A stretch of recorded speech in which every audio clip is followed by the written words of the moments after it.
Hola a todos, en este video vamos a ver más sobre compuestos moleculares y iónicos.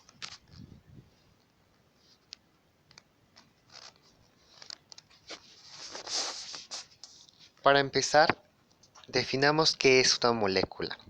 Una molécula es la unidad individual sin carga más pequeña de un compuesto formado por la unión de dos o más átomos. Por ejemplo, tenemos el agua. Tenemos también los iones, que son átomos o grupos de átomos con carga positiva o negativa unidos por las fuerzas entre los iones con carga positiva y carga negativa. Tomaremos el ejemplo del cloruro de sodio o sal de mesa para ver que un ion puede tener carga positiva o negativa. Cuando tiene carga positiva se le llama cation. En el caso del cloruro de sodio, el sodio es quien tiene la carga positiva, mientras que la carga negativa o ion negativo, anión, lo tiene el cloruro. Y en la imagen pueden apreciar la diferencia entre un compuesto molecular como el agua y un compuesto iónico como el cloruro de sodio. La diferencia radica en que eh, no, el ion tiene carga mientras que la molécula no. Bueno, para continuar con compuestos, sabemos que cada compuesto es único y tiene propiedades diferentes. ¿Qué quiere decir esto? Que ningún compuesto tiene las mismas propiedades o es idéntico al otro. Puede tener propiedades comunes, pero no son idénticos al 100%. Existen 50 millones de compuestos conocidos registrados y se siguen descubriendo más cada día. Aquí tenemos un ejemplo del agua y algunas de sus características, como que es líquida, que es incolora, inodora, insípida, que es sólido a 0 grados Celsius o hielo, que se evapora a 100 grados Celsius y que tiene dos átomos de hidrógeno y uno de oxígeno. Y bueno, los porcentajes de estos elementos. Tenemos el cloruro de sodio y como les decía, cada elemento tiene propiedades características. Puede que se parezcan, pero no son iguales.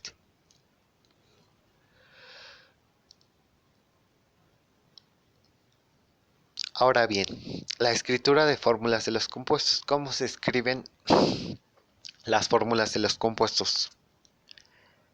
Las fórmulas químicas se usan como abreviaturas para los compuestos. Una fórmula química muestra los símbolos y la razón de los átomos de los elementos en un compuesto, como ya vimos anteriormente, el cloruro de sodio y el agua. Otro ejemplo es el ácido sulfúrico, que está compuesto por dos átomos de hidrógeno, un átomo de azufre y cuatro átomos de oxígeno.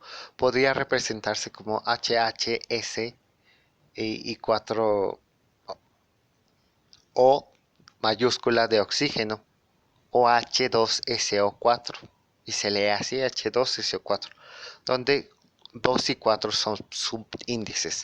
Para entender esto más claramente, veamos el ejemplo del cloruro de sodio. El Na o el símbolo de sodio indica el elemento, sodio en este caso, y el Cl indica el elemento cloro, un átomo. Mientras que en el ácido sulfúrico, H indica el hidrógeno, el 2 indica los átomos de hidrógeno, S indica el elemento azufre, la O indica el elemento oxígeno y el 4 indica los átomos de oxígeno.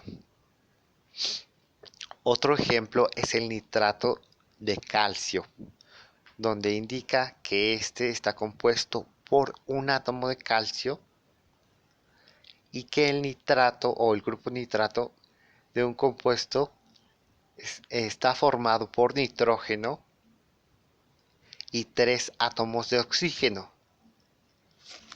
Veamos esto como un rompecabezas. Digamos que el nitrato es una pieza igual. Y para formar un nitrato de calcio necesitamos 2 piezas de nitrato.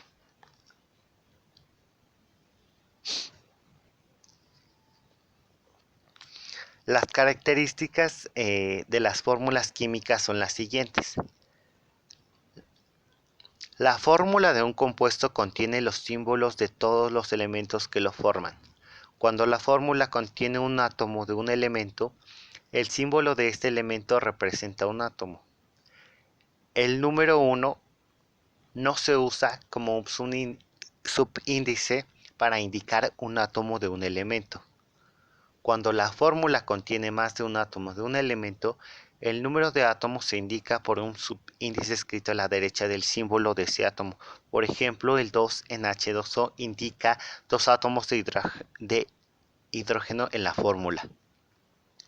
Cuando la fórmula contiene más de un grupo de átomos que se encuentran como una unidad, se colocan en paréntesis alrededor del grupo y el número de unidades del grupo se indica por un subíndice colocado a la derecha de los paréntesis. Y bueno, aquí nos explica lo que les mencionaba anteriormente, el grupo nitrato. Véanlo como un rompecabezas. Que dice que necesitas 2 piezas de nitrato o NO3. Entonces las encierras en paréntesis y marcas el número de piezas, por así decirlo. Y por último, las fórmulas escritas como H2 o H2SO4 o nitrato de calcio solo muestra el número y el tipo de cada átomo contenido en el compuesto, no así la disposición de los átomos en el compuesto o la fórmula en las que están enlazados químicamente.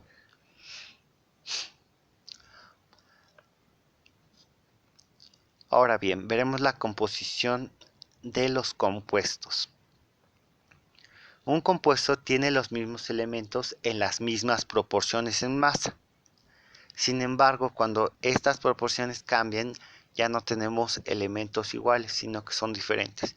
Y aquí nos dan un ejemplo del agua y el peróxido de hidrógeno o agua oxigenada. Cuando agregamos el agua tiene un átomo de oxígeno de más, ya no es agua porque ya no tiene las mismas proporciones en masa, sino que pasa a ser peróxido de hidrógeno, mejor conocido como agua oxigenada. Y aquí podemos ver los ejemplos anteriores de el agua y el peróxido de hidrógeno. Por último tenemos la ley de la composición definida, que nos dice que un compuesto tiene 2 o más elementos combinados químicamente en una proporción definida en masa. Es decir, que un elemento se compone de ciertos elementos en ciertas proporciones. Si estas proporciones, como vimos anteriormente, no se respetan, ya no se puede llamar de la misma manera, sino que cambia el nombre de ese compuesto, como vimos anteriormente, el agua y el peróxido de hidrógeno. Y la ley de las proporciones múltiples, que nos dice que los átomos de 2 o más elementos pueden combinarse en diferentes razones para producir un compuesto. Lo mismo que mencionaba anteriormente. Si se combinan de diferentes maneras los átomos o en diferentes proporciones, cambia su nombre y sus propiedades. Aquí tenemos algunos ejemplos del cloruro, metano, octano, alcohol etílico y glucosa. Como pueden ver, si bien están compuestos por los mismos elementos, no tienen la misma cantidad de átomos, al igual que las mismas proporciones. Y al no tener las mismas proporciones, estos presentan propiedades características diferentes. Por último, como anexo tenemos el porciento. Aquí nos da un ejemplo, pero a resumidas cuentas nos dice que el porciento es las partes que tenemos sobre el total de partes. En la química con frecuencia utilizamos el porciento en masa, donde porciento en masa es parte de la masa sobre la masa total. Esta es una manera conveniente de especificar la composición de una sustancia, dado que puede utilizarse con una amplia variedad de unidades de masa. Y aquí nos dan un ejemplo.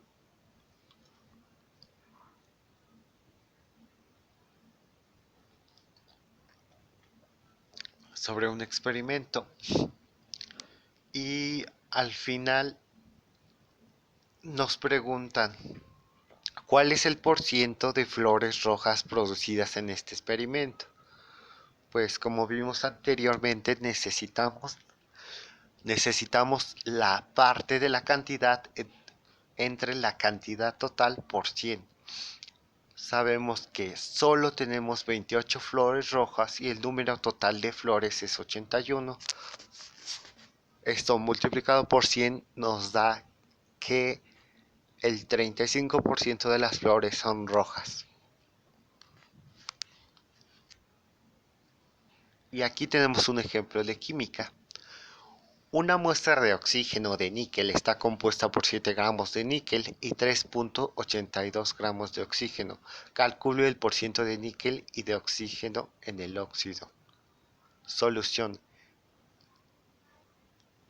Estamos resolviendo el porciento en masa, por lo que utilizaremos esta ecuación. Porciento en masa igual a parte de la masa sobre masa total por 100. Datos proporcionados del problema. Masa del níquel 7 gramos, masa del oxígeno 3.82 gramos.